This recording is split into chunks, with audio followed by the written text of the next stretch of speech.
I had a very successful career, as you said, only woman, only Asian, only senior director under 35 in a literally old white man dominated domain. Because I acted like one of They were either sacrificing their career, or if they chose their career, then they were doing the double shift back home. Taking care of things at home, ensuring everyone's been taken care of in a lot of ways. We promote a lot of people. They are great in what they do. The best salesperson in the team has the highest quota, become the sales team leader. But his shit with people. Yeah. Is that a leader or not? Generation gap always existed, but good leaders found ways to kind of work with you and connect with you, and that was irrespective of the generation. Leadership 2.0 is that you are not the hero anymore. It's that you create a hero around you.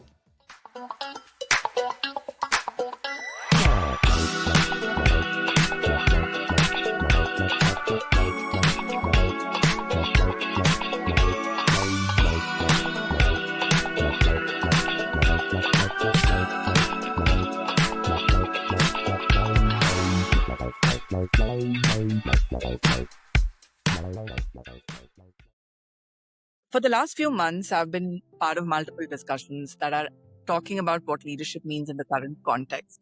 In fact, if you look at it, for decades, leadership in the corporate world has been shaped by a very alpha-driven, top-down model, often rooted in the military-style command, control and authority. Strong leadership's hallmarks were self-assertiveness, decisiveness, and tough exterior. But it seems like a lot of that is changing today. And so I decided to sit down with Ms. Jingjin Liu, who's the founder of TheElevate Group. She's a trailblazing entrepreneur dedicated to advancing women's inclusion and building a movement to reshape workplaces and leadership. And who better to talk about whether there is a leadership 2.0 than Jingjin? Jingjin, thank you so much for being here for this discussion today. It's a true pleasure. Thank you, Lochan. So I'm going to jump in straight into the topic and ask you, you have worked as the only woman global marketing director in a male-dominated automotive company. What were the differences between how you operated and, let's say, how your male colleagues operated? And were there any stereotypes that you had to either cater to or break in your leadership journey? Yeah, that's a great question, because I will give an answer most women wouldn't give. I didn't experience the very typical women-related, gender-related issues, largely because I was not aware. So ignorance is a bliss. And at the same time, in hindsight, I was also not aware back then. But today, I had a very successful career, as you said, only woman, only Asian, only senior director under 35 in a literally old white man dominated domain. Because I acted like one of them. To be frank, it was, I was very, we talk about male, let's say now, gender typical traits, decisive, loud, bold, loving risk, and interrupting people all the time, making decisions because I think that's right, rather, listen to all the voices. I think to reflect back, everything, if I look at my performance review and look at why they promoted me, the argument that my bosses actually brought forward, if you remove the gender, this could be just another guy. So really to think through, I don't think I have experienced any women-related, gender-related biases because I was one of the boys. Number one. Number two, in terms of race, religion-wise, so coming from the Asian woman, I was young, Asian, Chinese. I think that's in that part, I was again also not that aware, but I was aware because the language, there's certain language barrier. Although I spoke German very fluently. Nonetheless, there is, when conversation goes deep into technique. I was working in a very technical field, so automotive. We're producing gearboxes for commercial vehicles, so you have to understand certain depths of the technology as well. I think that actually played again to my strengths, because if I were a Western woman, let's say a blonde woman, the likelihood for people to mistake her for not understand technology is much higher than the Asian woman. Because largely, especially India, China, in the meanwhile, although this was why I started my corporate career 2008, although it was decades ago, but still for a blonde woman to understand technology, the biases, myself included, is much higher than an Asian woman to understand technology and so on. So I think that, but there was, however, because I was working in a strategic product marketing role, so there's a strategy and product management technical side of things. A lot of people mistake, okay, now there is an Asian woman, either she is, if they see the name, either this is a Hello Kitty, as in muted, just say yes, yes, or this is the dragon lady. They say, it's like super aggressive and bold and so on. So there is nothing in between. So I think I managed to be something between because I kind of speak the language of men. But at the same time, I looked female enough. So it's rather the positive effect as it's not the Hello Kitty, but it's also not the scary dragon, like the Kung Fu movie. So it's someone that we can relate to, but actually bring a fresh breeze of wind as, a woman and a different perspective. So for me, this journey has been, I have to say, maybe after having a lot of conversation with other women, I'm not aware of back then the gender biases and so on. You brought in a very interesting point, and this I've heard from a lot of women leaders, and the ones who do say that I am not aware of or I wasn't aware of the biases because I was one of them. I was one of the boys or one of the men in some sense. Was that something that came naturally to you, or was it something that you thought is needed to survive in the corporate world, and it was something like as a face, or you adapted to that very So there are two sides. So one side is subconsciously for sure. So I studied industrial engineering in Germany, and with 95%, so 90% students are men. And my professor back then made a very politically incorrect joke. There are 10% of women, 90% of 10% look like men. And the other 10% look like women, but they won't make it. So Jingjin, you won't make it because you are the only probably look like a woman, but had the intelligence of a man. The conversation like this, but I thought it was a compliment. Today, someone dare to say that to me. Oh my God, make a big statement out of that. But back then I was like, oh, what a compliment. So subconsciously, I grow up in my adult life, I would say from uni to corporate job, it was always among men. So I naturally adapt their behavior. But of course, you can argue in other way because I'm not the girly girl. I can adapt to their behavior as well, making fast decisions without seeking through lack of empathy. Today, I still work on lack of empathy to a certain extent. I think that played a big role. But I think for myself, the biggest role played actually back to my childhood is, so I was born in China, in Beijing. So northern China, and I am a very dark-skinned and very extroverted girl, which was not appreciated in society at all. So I was for the good girl perspective, nobody want to play with me because firstly, so ugly because so dark-skinned, and secondly, I'm too loud, ask everything, why is this, why that. People don't appreciate that. And lastly, I think I'm street smart. I'm not book smart. I don't enjoy, doing the math, doing the hardcore academics as the Asian society expect all students to do. So I was automatically eliminated in the bad girl, the bad poor little ugly duckling group. In a way, I said, so there was a unconscious self-limiting belief, even I'm working even on this today, that I cannot succeed as a woman. Because as a girl, you are not a pretty girl, you're not a smart girl, so you are just the ugly duckling who nobody likes. So I decided I want to be one of the boys. So even in puberty, I cut my hair really short. I wear, a lot of my stuff our boys wear. I was one of them. Maybe until only this narrative only started to change for me when I decided to move to Germany when I was 16. I told my parents, I just can't, like early stage crisis, I will never succeed in China because you're not pretty, you're not smart, you are not good in school. So you cannot survive in an environment where individualism is not celebrated. You have to fit in certain mold, and I can never fit in that mold. So I want to go to Germany because I like the boy stuff, right? The cars, the technology. So I went to Germany, and then the first step when I was 16, I remember people, although I didn't speak German back then, the schoolmates were like, oh my God, it was summer. I remember it was August, right before the term started. People were like, oh, where did you go to vacation? I said, what do you mean? He said, like, your skin, you're so tan, it's so beautiful. And I was like, really? This is weird. And this was year 2000. I will always remember that. And then suddenly, although I'm the exact same person, suddenly I become pretty. So and then of course I might look evolve as well, but back then in my youth, my eyes was a bit smaller, more Asian-like. Also, I didn't do anything on the eyes, but when I was younger, my eyes just haven't just unfolded yet. And then they're like, oh, we love your eyes, so cute. Some of the features that Asian or the Chinese society back then did not appreciate suddenly become a good thing. So that's subtly gave me a confidence. Then I was like, okay, maybe I should carry some lips, and I could get some makeup, or maybe I could wear dresses, which I never wore because I was one of the boys. So only then I started to embrace or discover more what does it mean to be a girl / a woman.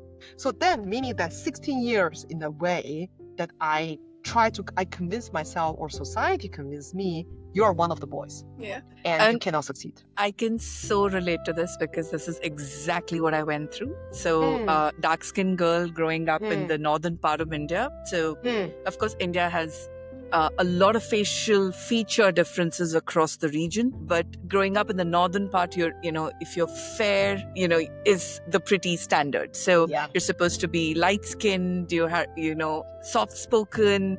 Yes. Not be wearing shorts and t-shirt to go out and play, not be roughhousing with the boys and saying, hey, come, let's play a game of relay, or, or we're going to play basketball, or we're going to play like some, some really literally roughhousing games. And I distinctly, though I had long hair, my mom decided that she wants to keep my hair long. I distinctly remember my sister once, so the apartment complex we lived in, so she was standing in the balcony and she's looking out, and she said, the only way I could spot you amongst the group of boys was because you had long hair.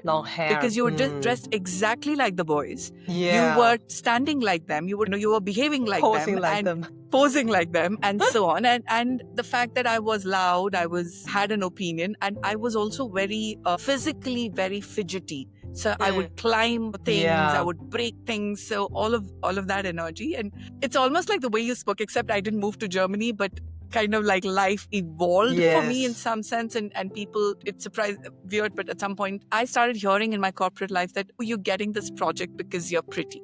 And I said, what? Like, I've never, me? Are you serious? Because I have always been the one who said, I can't succeed because I'm in the typical woman's lens, but therefore I have to embrace all of these so-called male qualities. So I don't want to ask you this, and Asian societies, and we have a lot of similarities of what good girl needs to be like, and therefore translate into like the good wife and the mother and the woman qualities that you need to kind of carry forward with you. But at what point probably did you realize that, okay, my true leadership style is not this, or it kind of has to be somewhere in the middle, and therefore get into the path of saying, okay, women are not adapting to this or naturally this style, and therefore I need to kind of work with them or help them? What was that inflection point, or that maybe epiphany if you had? I think it's a gradual process, but there was an event indeed. Is that there are two big events, life events for me. So in the automotive industry, majority are men, and leadership positions are held by men, promoted by men, foremen by men, and there are very few women. I had two experiences where two of my female teammates, both of them really bold. I'm really glad that I had them. They confronted me of something. So one of them is she said she's excellent in what she does, and she is a mother. And she has done an excellent project. And my take was always, I didn't have children back then. So for me, I was like, when she said, I want to keep my part-time contract, which was 28 hours, in Germany, 35 per week is default, meaning it's only one day. It's only 20% less. But I know afterwards, she pick up her children, and then in the evening she will do some work. She delivered the 35. So I told her, in our performance review. Because I think the best thing could happen to you, because she said, I think I've done a lot of things. I think, what about promotion and so on? I told her, you will never be promoted with part-time, which was the truth. People just don't dare to say that out loud. So what's that 7 hour gonna take? You mean hire a help, hire a help and then can manage, because the 7 hour you are doing not on a Friday, you are covering in the evening. If you put your hours together, I see that on the sheet. So, but she declined it.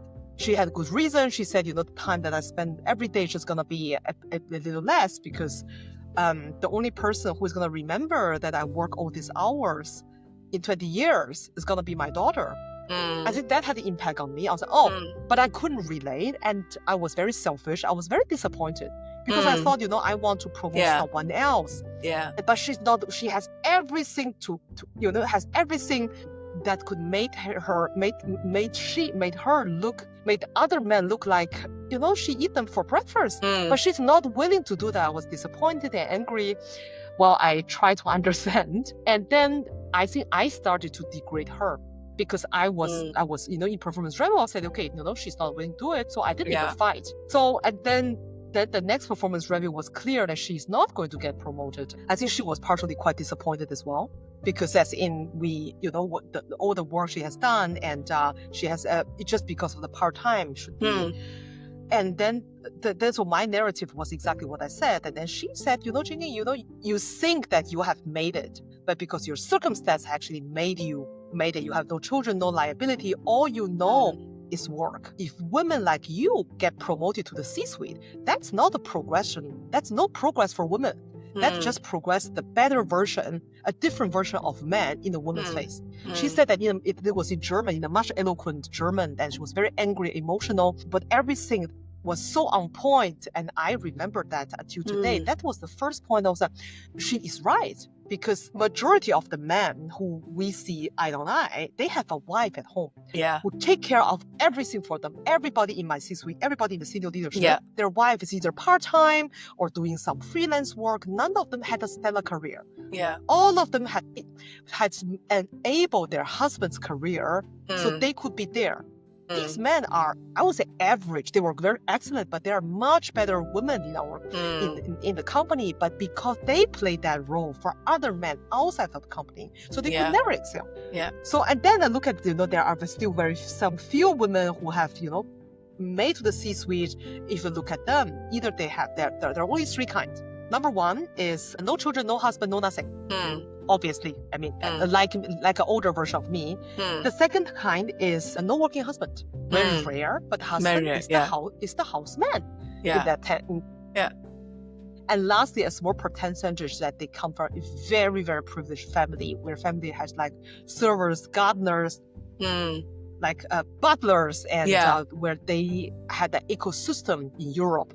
In this part of the world, Singapore is common, but in Europe, it's that nobody help you. If you have a cleaner, you are very privileged. Yeah, that's correct. So there's only those 3 kinds. So this is the first time I started to think about systemic issue, and then the second time was when I told that someone, that she, also someone in my team, I said, if you are so collaborative and do not make decisions, include everyone, this is not what the C-suites are looking for. And then she confronted me as well and said, Jingjin, you only made it. It's because you are one of the boys. And I think that's everything what I told you before is actually ignited through that conversation.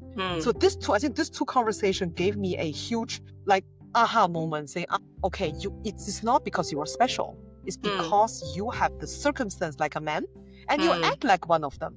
And then this is where I said to myself, one day if I have the financial freedom to do something for women, and then this is like a gender lens. Now, since these two occasions happened, I started to look at women around me who are excellent, but they did not progress. I try to understand why, and it all falls into the category because the family did not allow them. They did not have the support system.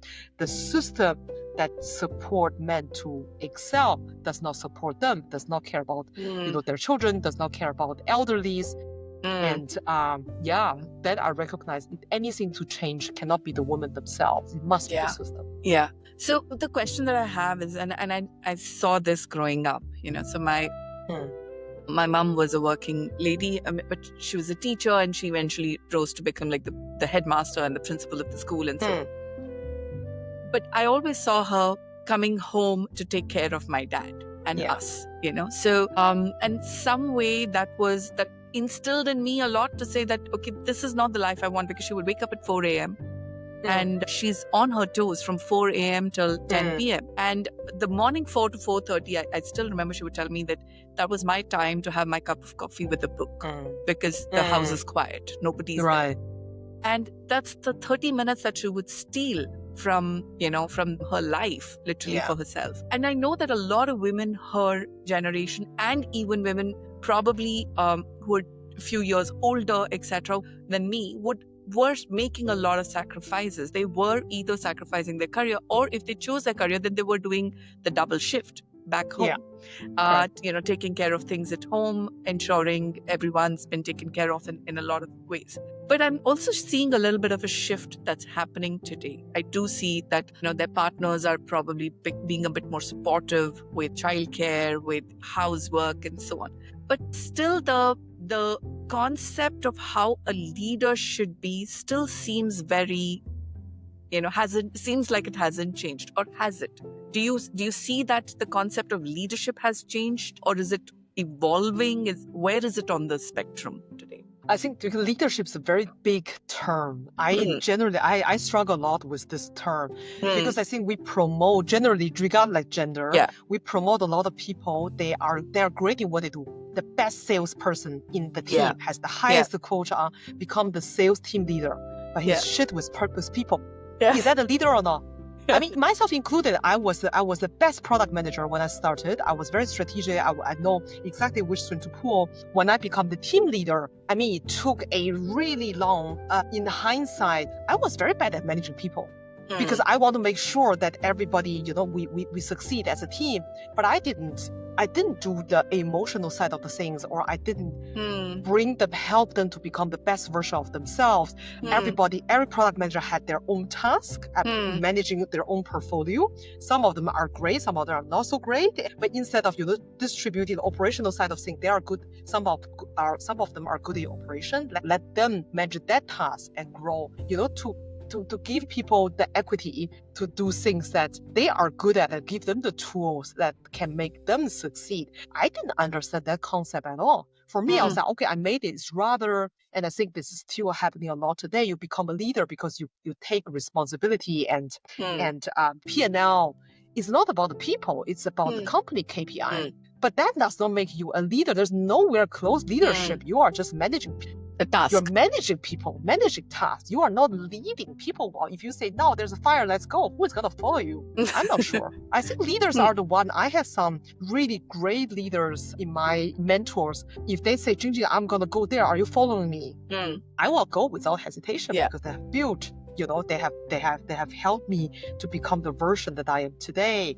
It's a lot about me and a lot of giving freedom, be firm, tough, but fair. A lot of things that make people a leader. I don't think the concept is clear for the majority. But back to your question, I think the leadership, the male trait, the alpha male traits, which we associate a lot with leader, is becoming less. Is because of the DI narrative, more women's empowerment. I'm not sure whether people genuinely believe in that.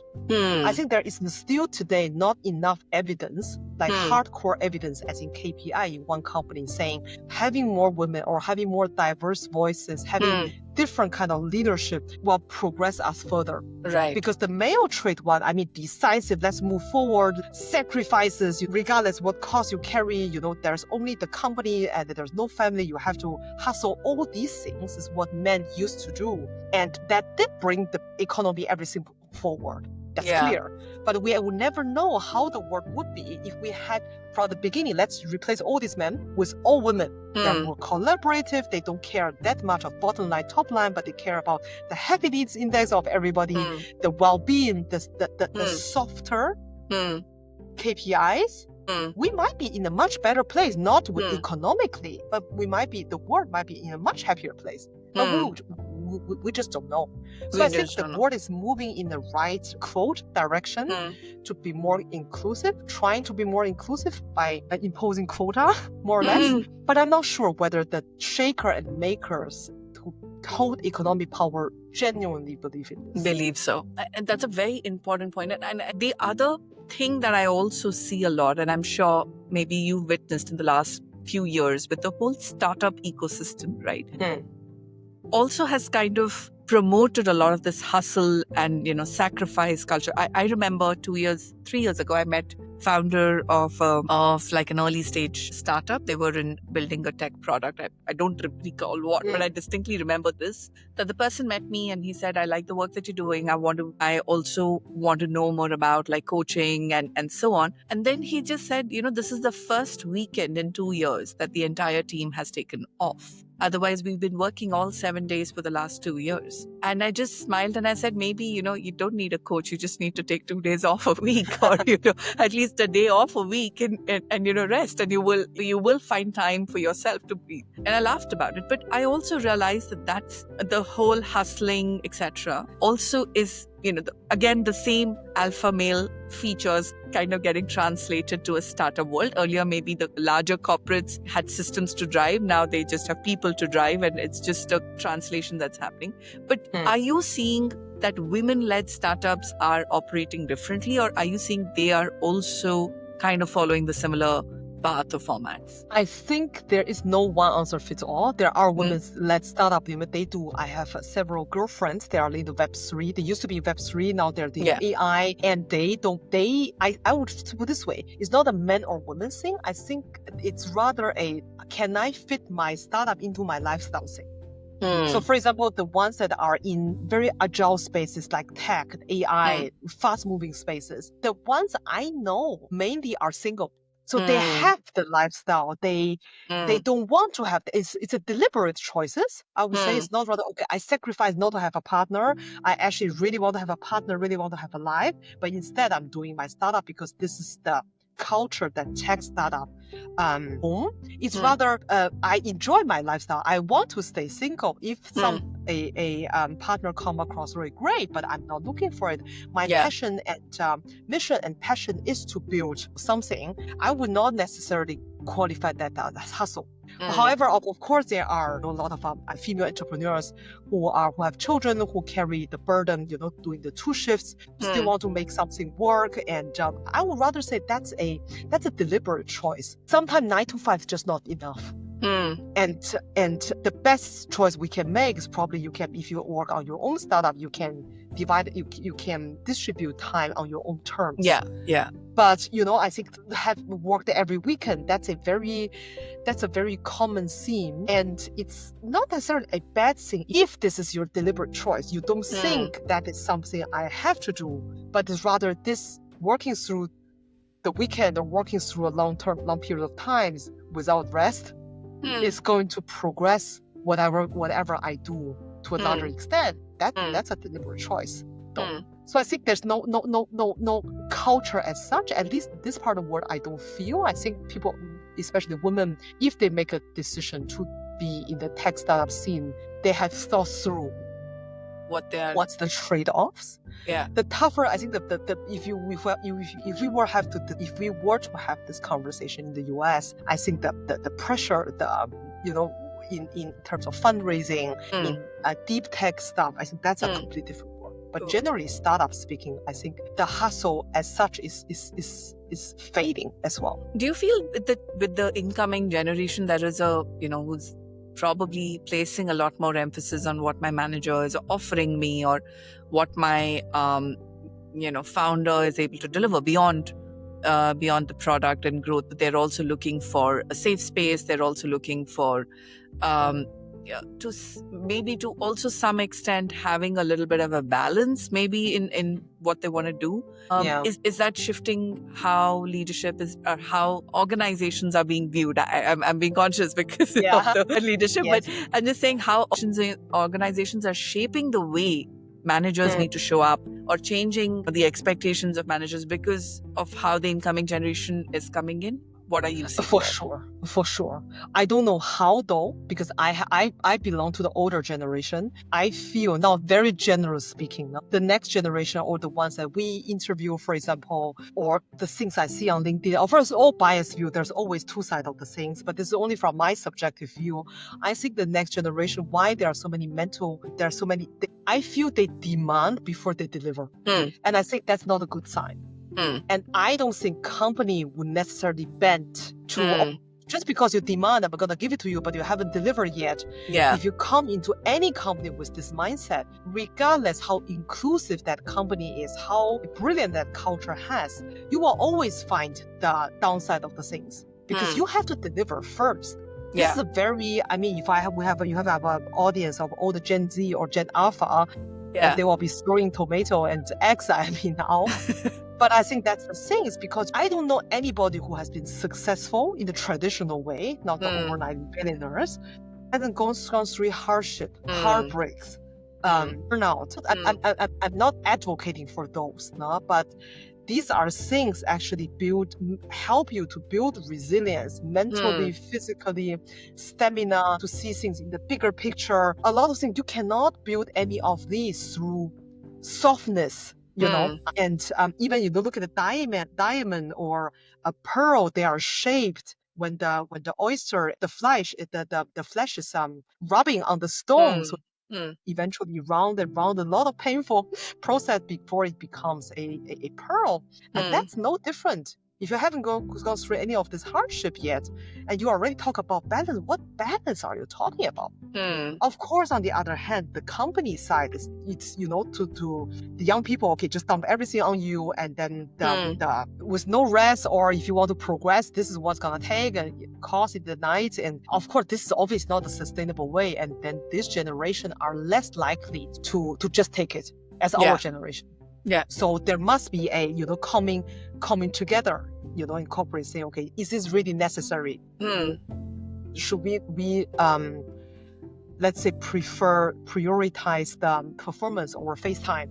There are many things that the company can do to create an inclusive culture, but at the same time, any youngsters coming into a corporate setting, you are not the only child at the household. There are many children in the household.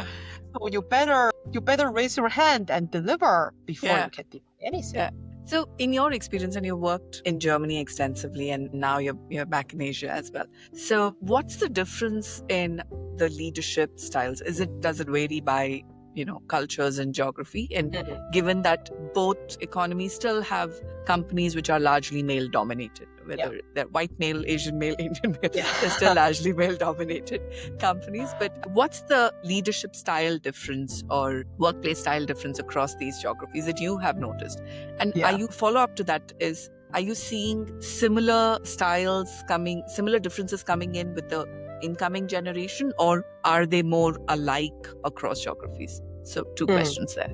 So I think for leadership style, generalizing again, that how I have experienced, at least dealing with leaders like traditional Asian leaders, it's a hierarchy. So I say it and then you do it. Global company obviously a bit different, but local led companies still very often you have the alpha male or female sitting there, and then you have the next layer. You do it because I told you so. I don't even owe you explanation why you should do it. And if you don't deliver the result, there will be consequences. Rather than whereas the Western, how I was, let's say, the leaders that have empowered me or managers, is rather, okay, this is what we think we should do. What do you think? You have to have an opinion. That's the second thing I have to learn in Germany, although I enjoyed German higher education, but to think independently, like the manager saying, okay, this is what I think we should do.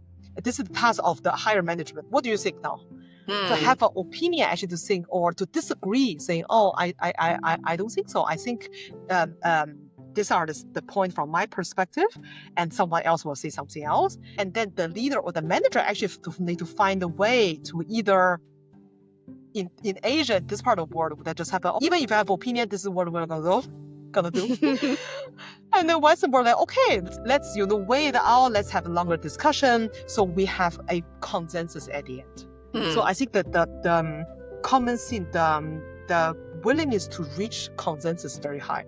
Whereas this part of the world is okay, my way or no way. Yeah. That's the biggest difference. I think the income, the next generation, however, this is cross culture. I think that majority are less obedient. The willingness to have a corporate identity is not the only way anymore. I think even back in my days, even the Western culture, to have a corporate identity, is regardless which hierarchy, which rank you are in the corporate world, it's a big thing. It's like having a car back then in 2010, like 10, 15 years ago, having a car in Germany when you are 18, that's a big achievement. And today I see the youth like, oh no, car is so troublesome. Yeah. You have to pay, you have to maintain, you have to, oh no, I just Uber, I just Grab. Yeah. That has changed. It's the same with Similarity. They have their own identity. They don't necessarily identify their corporate, their job title with their whole being. In my day, it was like 90, the identity would completely consume me. Whereas today, I think if they identify the company with 50%, that's pretty good achievement. Yeah. So with this, how are we preparing managers to kind of take up this both new facets or aspects of leadership, and also to manage the younger or the incoming generation? Because I see it's our generation, we're kind of similar in generations, but it's our generation which is now at senior leadership levels, right? So typically you're finding people in their mid-40s being like the head of businesses or head of companies, being CEOs, etc. We don't have precedents because our precedents was very different form of leadership, and we obeyed and we followed. I would say about 80%, we had like 20% news, which we would find ways to subtly bring that in. But now you are also having a generation which is coming in, which is asking for a lot of these aspects, which is very, which has an opinion, which is not necessarily linking their identity to the organization, which is not necessarily defining their success as growth within the organization as well. So for us, it was very clear. Success meant that, are you getting promoted every 2 to 3 years, and are you the high potential, high ranked, getting the best increments and ratings and so on. So that's not how they're measuring themselves, I mean, to some extent. So how are we preparing our leaders to kind of work with both the DEI narrative, whether that's forced or by choice, to work with the DEI narrative to be a bit more inclusive in their leadership style, and work with the incoming generation? What are organizations doing? What needs to be done more of? I think the generation gap now, the generation difference we're speaking here, this exists in every generation. Yeah. So, I had differences with my manager back then. He was a very forward-thinking man, but he must be in his 70s now. And some of, what I want to push forward. I want to, make every day a sprint. And then he actually calmed me down, saying it's a marathon. Like piano, slow down. I think every generation will have this gap. I think if I just think about the leaders that I consider as leader actually shaped my leadership journey, they have always managed to understand my perspective and then to find a common ground. And I think that's because in the company, our interests kind of aligned, what we want to achieve, and then to have to set the expectation up front. And there's a two-way street. If I look at all the managers, the leaders that have shaped me, they've always come towards me and say, okay, this is how I operate. I want to understand how you operate. And this is our common goal. How can we come together? One. Number two, what are our differences? How you operate, how I operate, and what are the differences among us? What is the environment that we are operating in? How can I give you the resources so you can succeed? So none of the leaders that have shaped my leadership journey that I admire has been self-centered. They have always been, what about you? What about you? So how can I, from my leadership tools, let it be human, let it be resources, let it be the conversation, what are the tools that I can give you so Jingjin can succeed, Lisa can succeed, Lochan can succeed, and then bridge the gap. I think still, for me, this is still the number one skill for every across generation. Leadership. You will, because you will be surprised how much we have in common. And but if we go into the conversation, both sides into, okay, this is my view, this is your view, so there is no common ground. It's already a losing game. Yeah.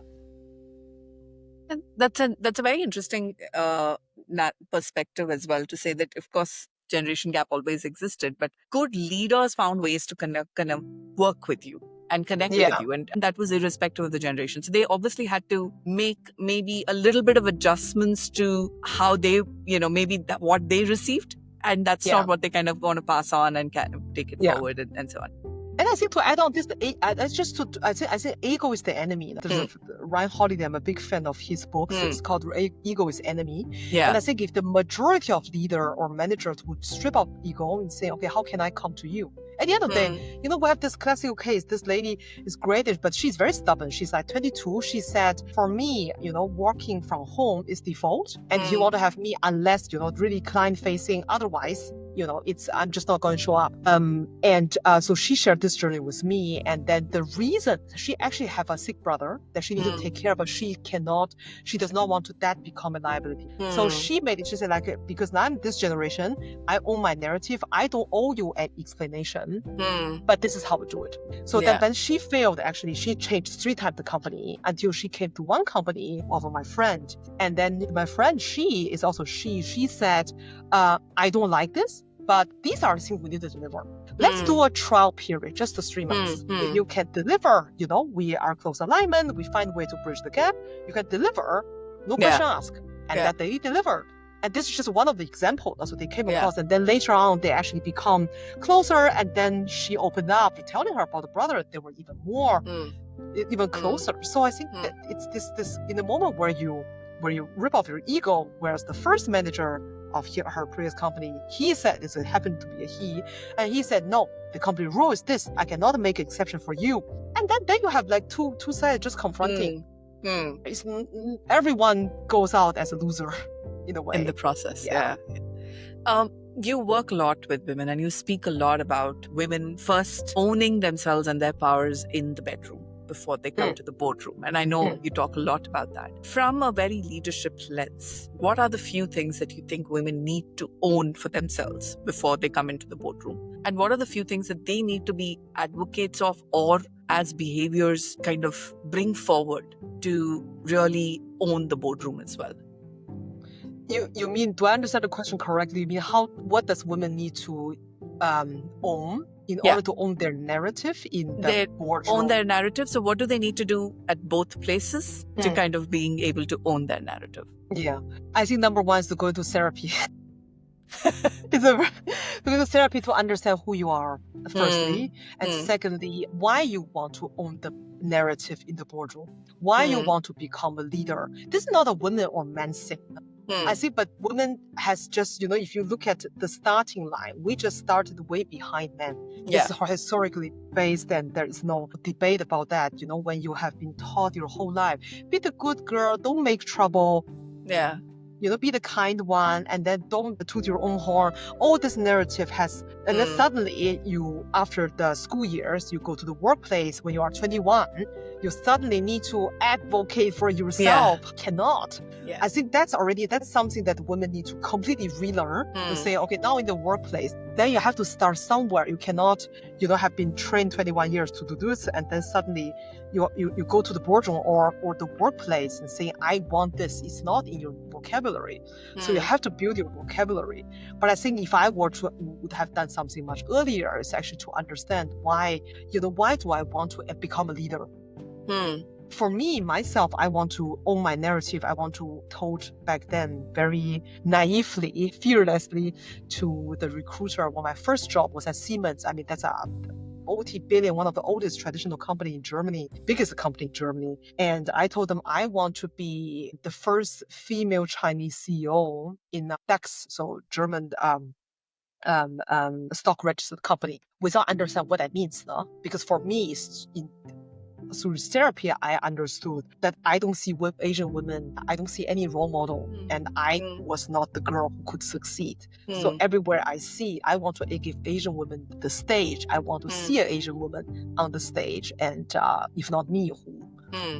So the narrative is very self-centered. It's not that I want to become, it's not for the bigger good. So to come to turn to that as well. Right. Today I'll chase something else. So it's to number one is actually to understand why you want to especially in the corporate setting. Leader is because your parents say it, society press you into the more money. It's also good if you say, I want to earn more money. Great reason. But majority of the women, if you ask them, they wouldn't necessarily know. Men maybe also don't work with enough men to say that, but men maybe is the societal narrative for men. It's just as tough, no? Yeah. Because as a woman, you can't be a housewife. Yeah. I think for men, it's very difficult to become a houseman.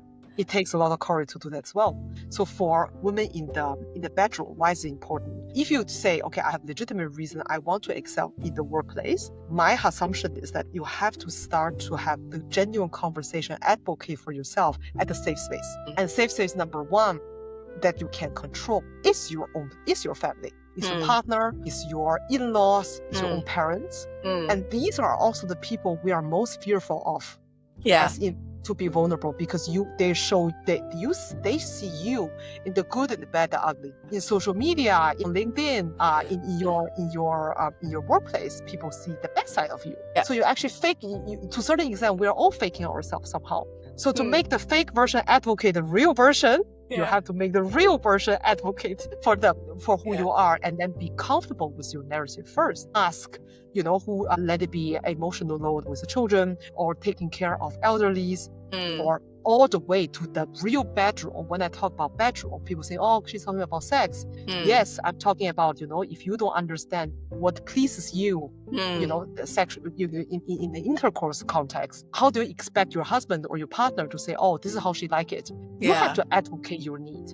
Yeah. But to the larger extent, a lot of things happen in the bedroom. Yeah. It's like, do you in Western Europe, for example, it's very cold. Men sleep in the body temperature is higher for men, so they open the window. Whereas the women, they're freezing, so they wear like layers. And but instead of saying no, let's close the window. Or some men, they have other friends. Their husband watch Netflix in the evening, but she actually cannot sleep, so she wears an eye mask. All these things, everything that you compromise in the bedrooms or at your home will become a narrative that follows you unconsciously into the workplace. So you make compromise. So your border, your barrier, and your boundaries, it just push every day a little bit. And then as women, we tend to just accept. Then in this extent, you cannot advocate for yourself at work confidently because you don't own your narrative. You spoke about that, right? I remember reading this, that the AC temperature, and I know this is a constant fight in my house as well. So in warmer places like India, where the AC runs pretty much during the summer months, it will be set at like 16 degrees, as low as it can be. And you feel cold. Yeah.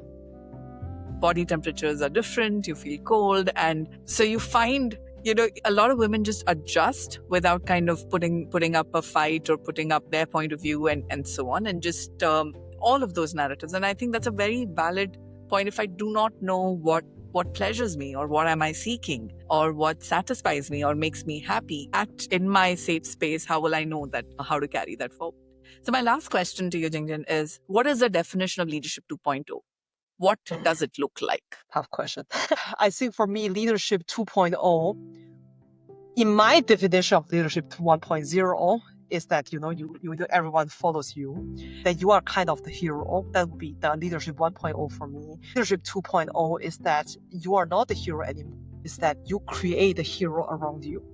So, you find the superpower for everyone who work for you, and then you give them the tools that make you succeed. And they all surpass you. And then to identify, also to acknowledge who's better and who's worse, and how to bridge that gap, how to make the people around you better. I think that's probably 2.0. That's the highest form of leadership. Yeah. Awesome. That's almost like playing the role of Nick Fury in Avengers, like basically bringing everybody's superpowers together. Though I may not have those, but kind of bringing everyone together to fight a common over the common goal. Exactly. Thank you so much, Jingjin. This was amazing to have this conversation with you and get all these different perspectives, both from a leadership, from a gender lens, and also with your own stories. Thank you so much for bringing that here. Loved the conversation. Thank you for having me, Lochan. It has been a pleasure. Thank you. And to all our listeners, if you liked this particular episode, please drop in a comment. Please subscribe to our channel. and also like this particular episode. Please let us know what else would you like to hear, and so that we can bring in those topics to you. Thank you so much, and thank you for tuning in.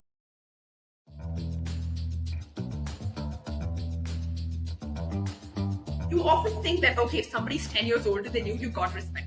And that is true. I will not deny it. But if somebody is 10 years younger than you, they also need to be right. I remember when I made the switch and started out on my own, I put out the title saying CEO, and everyone was like, wow, you're CEO of your company. I said, yeah, because I can't write Chief Chaprasi, or a Chief Feud, because that's what I'm doing. I'm the one who's opening the shutter to my shop. If you had to pick one leadership trait in a new GCC leader, what would it be? Without blinking an eyelid, he said influencing without authority. Right at the top, for the lack of a better word, because my mom already said it, it's usually the dinosaur generation. Usually. And that kind of does limit the extent of perspectives and the diversity of perspectives that come in. Our generation is looking at experiences that they are gathering on a daily basis more than anything else. And that is success.